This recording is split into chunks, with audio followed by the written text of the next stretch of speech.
including head, normal delivery. Okay. Now, so normal delivery start at crowning. Okay. Crowning when biparietal diameter stretches the perineum. Okay. So what happens during contraction? Head comes down, and during relaxation it recedes back. But when crowning occurs, even during relaxation, head will not recede back. This is called crowning. Why it will not recede back? Because this is the maximum transverse diameter of fetal head, and it has stretched the perineum. That's why it will not. So what is the importance of crowning? We give episiotomy at the time of crowning. Why? Because blood loss will be less, because blood vessels are compressed. And you have to give episiotomy at the time of uterine contraction, because during uterine contraction again blood vessels are constricted, blood loss will be less, and during contraction she is already in pain, so she will not feel extra cutting pain. Okay, so even you can give episiotomy without giving anesthesia, but during repair anesthesia is needed. Anesthesia, it depends what type of episiotomy is needed. Normal episiotomy, this is normal episiotomy. So we infiltrate only perineum. Okay, this is called perineal infiltration. Okay, but if don't write, I will revise so many times. Okay, it will fit here. Don't worry.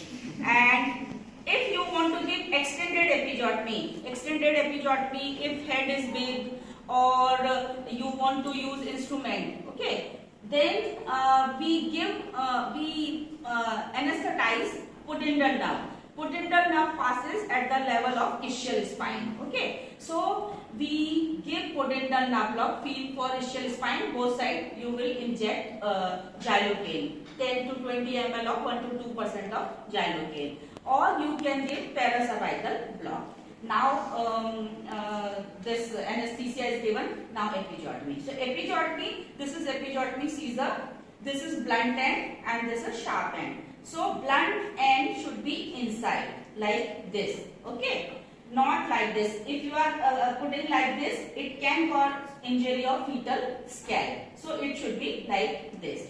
Okay, now 4 types of episiotomy.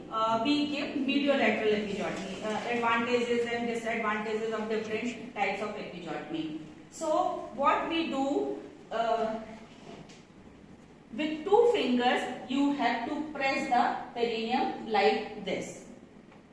What you do in exam, you put your finger here or here or here, I don't know. Okay, so like this. Then this end should be inside. Okay, so firstly you will cut like this, medially, then you will cut laterally, mediolateral, this right sided or left sided. After giving episiotomy, then with one hand you have to support perineum to prevent perineal laceration, and initially you have to maintain flexion, avoid early extension. If early, head will deliver by extension, but if early extension, this diameter will be more and chances of paraurethral tear, vaginal tear or any tear. So initially you have to maintain flexion. How to maintain flexion? With the hands you have to press head like this. Okay, then head will deliver by extension. Now head is delivered, so you have to do suction from the mouth, nose, ears, everything. If any cord or fluid, remove it. Otherwise it can cause asphyxia. Okay. Then cleaning of eyes with soft cotton gauze piece from middle to lateral side. Then everything will deliver. This will deliver by the lateral flexion. Then placenta is attached here with umbilical cord. Now you will hold the baby like this. So something will come by the gravity. If baby is not crying, gently tap the back of the baby. Then after this, you feel for stoppage of umbilical pulsation. Okay. After stoppage of umbilical pulsation, then you will put 2 umbilical cord clamp and you will cut the umbilical cord and you will hand over the baby to pediatrician. Okay, like this too. After this, you have to wait for spontaneous separation of placenta. So 3 signs. First thing, there is gush of bleeding. Don't afraid, because normal blood loss during delivery is 200 to 250 ml. If it is more than 500 ml during delivery, this is called postpartum hemorrhage.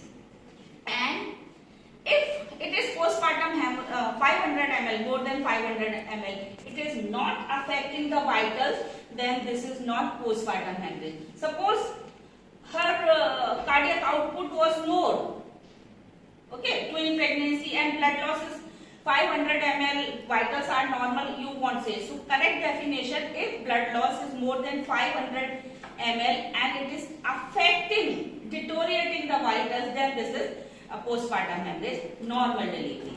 During cesarean section, blood loss is more than 1000 ml. Okay, if 700, 800 ml, then this is not postpartum hemorrhage. And during hysterectomy, blood loss is around 1.5 liter. Okay, so gush of bleeding. Second thing, lengthening of umbilical cord. This is apparent lengthening. Initially, you can see this part, then this part. Okay, so apparent lengthening. Third thing, increase in the fundal height, because placenta is separated. So increase in the fundal height means placenta has separated, but still in the lower uterine segment. So you have to deliver placenta by controlled contraction method. Okay, remove this fetal skirt. So don't pull the placenta. Okay, otherwise chances of inversion of uterus.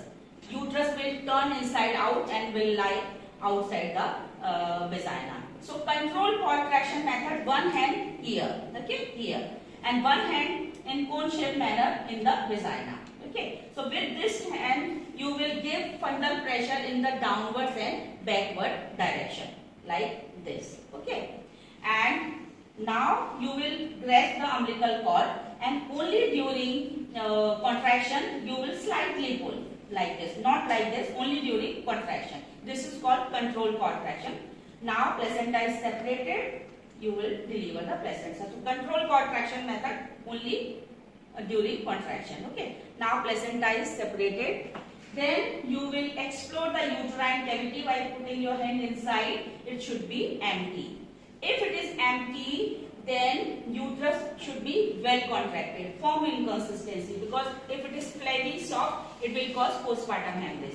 After this, you will give injection of methergin, okay, intravenous injection. Then you will repair the episiotomy. After this, you will take placenta like this in both hands. This is fetal surface, this is smooth, this is shaggy, this is maternal surface. You will check for intactness of the placenta. There should not be any gap, because if gap is there, means missing coagulation, and it can cause postpartum hemorrhage, either primary up to 24 hours, after 24 hours secondary postpartum. So this is normal vaginal delivery. Now breech placenta delivery is same. I won't repeat again and again. Breech. So breech is, this is everything